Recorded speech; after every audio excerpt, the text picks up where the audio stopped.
ইরানের বর্তমান নেতৃত্ব চরমভাবে বিভক্ত হয়ে পড়েছে। মার্কিন প্রেসিডেন্ট এমন দাবি করলেও আন্তর্জাতিক বিশ্লেষকরা বলছেন ভিন্ন কথা।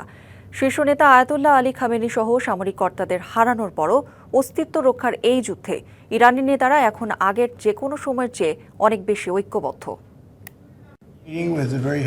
যুদ্ধবিরতির মেয়াদ বাড়িয়ে মার্কিন প্রেসিডেন্ট ডোনাল্ড ট্রাম্প দাবি করেছিলেন ইরানের সরকার ব্যবস্থা এখন মারাত্মকভাবে খণ্ডিত।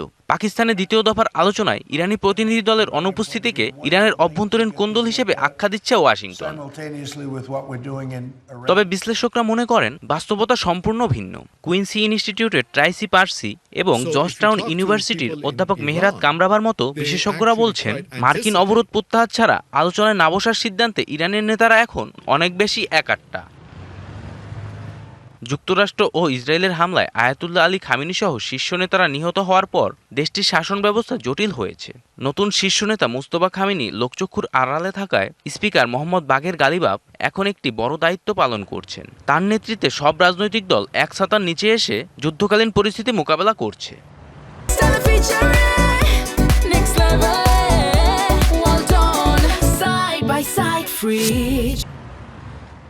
দেশের কট্টরপন্থীদের প্রবল চাপ আছে যাতে কোনোভাবেই যুক্তরাষ্ট্রের কাছে পরাজয় স্বীকার করা না হয়। অন্যদিকে ট্রাম্প চাইছে এই সুযোগে নিজেদের বিজয় ঘোষণা করতে। বিশেষজ্ঞদের মতে দুই পক্ষের চুক্তিতে না পৌঁছানোর কারণ ইরানের বিভক্তি নয়, বরং ট্রাম্পের বিভ্রান্তিকর বার্তা এবং যুক্তরাষ্ট্রের প্রতি তেহরানের গভীর অবিশ্বাস।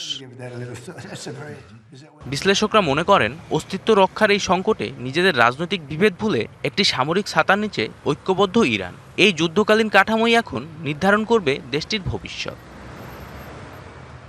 জয় রায়, ডিবিসি নিউজ ডেস্ক।